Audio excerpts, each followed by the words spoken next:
Yes, well, as we get older and older, I'm 77 right now. You can't live forever, you know. So if this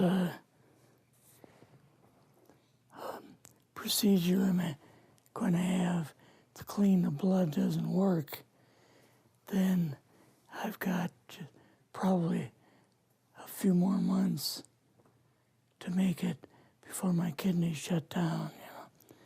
So that's kind of why I'm kind of going along with the interview at this time. You're seeing that what you went through is just too important for people not to know about. Yeah. Yeah. Can you just, can we start at the beginning with your military career and just walk through what exactly your experiences were? Was drafted into the military and got into the U.S. Army. After that, I was sent to the Signal Training Center in eastern United States. What year would this be? 58. I went through the signal training course. And at that time, I went through the radio teletype course and also the cryptography course, crypto. They had 5 instructors that were getting out of military service.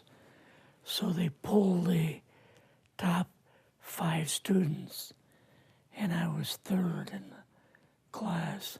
So I got pulled as an instructor. Now, were you at this time also working yet for CIA? No. Not yet? No. After one day, my boss came to me, and he said, how would you like to, make some extra money? And I said, oh, money is good. So he's explained to me that he could put it through, would have to get a top secret White House Q clearance for the job, And I thought, boy, must be a pretty exclusive thing, And I said, well, what is this? And he said that I'm director for the CIA for Eastern United States, And I said, oh, I didn't know that. And he said, you weren't supposed to. After about 6 weeks, my security clearance came through, and I got my CIA card. It was an ID card, like a credit card, where I could just go up to the door and slice it, walk right in. And my name at that time, I used a artificial name too. Never used my real name. I started working with him on the project he was on. And that was Project Blue Book, which was kind of partially a fraud. You're saying some of the Blue Book cases were, Yes. were completely fictitious? Yes. But the cases that we got came from, I think it was Fort Belvoir, Maryland. Fort Belvoir? Yeah. And it didn't come from the Pentagon, or it didn't come from CIA headquarters.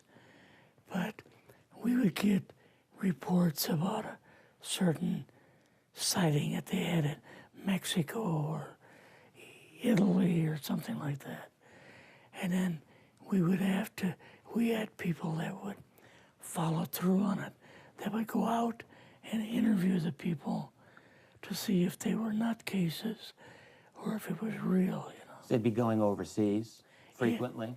I wasn't, but I always stayed statewide. But the people we had working with us from the CIA would do that. We would get like a new report probably a couple times a week.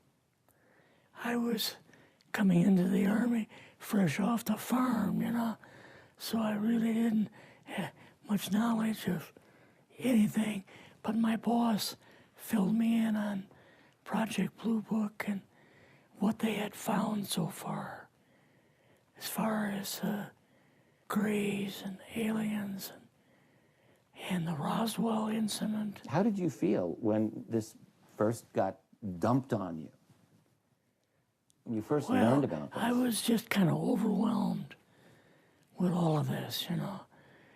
And I said to him, I don't know if I'm going to be able to be a judge of this type of thing. What's real, what's not, when I don't have much knowledge of it, you know. So... What did he say? He said, well, we have to build the information as we go, and you'll see how this thing is working out. And then the other thing is, of course, you really weren't able to tell family or close friends, obviously. No, I couldn't tell anybody. In fact, I had to take a vow that I wouldn't tell anybody. A lot of it for 40 years, and more of it for 50 years, which is up in 2010. You're doing all this crypto work, you're looking at images, photographs, video. It's 1958, maybe the fall of 58. What happened after this? At that time, the Project Blue Book thing kind of went pot, you know. If you remember, back in those days, they kind of declared it as a nothing, you know. Mm-hmm. Right. And they were telling the world all UFOs are misidentifications, hoaxes, balloons. Psychological issues, whatever. Yes. Yeah. So my boss came to me and he says, we've both got a new assignment. And he says, oh, I said, where are we going? Oh, he says, we're going to the Capitol. We're going to be part of the Eisenhower push. He's trying to find out something about all about these aliens that MJ-12 was supposed to find out, but never sent back reports to him. The MJ-12, the UFO control group, were they calling it MJ-12 at that time? Yes. They called us in, went into the Oval Office, and President Eisenhower was there and Nixon, and they said, we called the people in from MJ-12 from Area 51 and S4, but they told us that the government had no jurisdiction over what they were doing. So being a general, past general, you didn't tell them to go to hell without any real good reason, you know. Mm-hmm. So he said, I want you and your boss to fly out there. I want you to give them a personal message. And he says, I want you to tell them, whoever is in charge, tell them that to get in, they have this week, coming week, to get into Washington and to report to me. And if they don't, I'm going to get the First Army from Colorado, and we're going to go over, we're going to take the base over. I don't care what kind of classified material you got. We're going to rip this thing apart. Eisenhower was going to invade Area 51. Yeah, with the First Army. So you go out with your superior. Yes. You fly out. You land. What happens? Can you describe this whole process, what you saw? It took us the 13 or 15 miles south to S4 and like different garage door openings. Okay. And in these garage door openings, they had like different saucer crafts. The very first one had the Roswell craft in. It was kind of crashed up, but apparently every alien that was in it died except for a couple. Well, the Roswell craft was really strange because it looked like real heavy aluminum foil. we could rock next to it, and you could rock it. The whole thing probably weighed 150, 300 pounds. Could they tell what the source of power was of this craft? Yeah, it was like a reverse gravitational thing of some kind. In fact, one later on, I got the mathematical code for reversing gravity in a 3x5 card. I guess there are different types of grays and so on. How did you see that evidence? Well, at the later on at S4, we viewed the autopsy film, and then the colonel said, "What we've got in here is we're interviewing a gray alien." All right, right there. How did you feel at that moment? Well, I thought, boy, we had no idea we were going to see the real thing. All we saw was film. You had to have a little bit of heart racing at that Yes. moment. My boss was able to go in and had a partial interview with him. So what did this gray alien look like? Could you describe him a little bit? This one looked a little bit oriental. It didn't look human as far as the skin tone and basically the shape of it and the size. How was its head size compared with a normal human, for example? Brain was kind of a little bit bigger. And some of the nose was very, very small. And the ears were just like holes. Mouth was very small.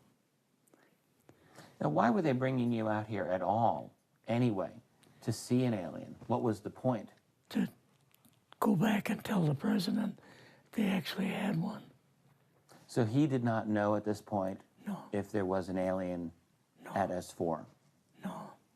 What did you do then at Area? Were you done, or did you have other things to do with Yeah, so S4? basically we were kind of done, went back to Area 51. They took us into the main building, and there we saw a U-2, which of course we didn't know existed. And a model of the SR-71. Yeah, the Blackbird. So, but like I mentioned earlier, it was not a model of the current Blackbird, It was an earlier version. but an early version. Did you go directly to Washington after this? Yes. Or did you go somewhere else? How did they get, did you fly regular airline or? We flew back to the commuter plane back to the air base, and then took President Eisenhower's Lockheed Electra back to Washington.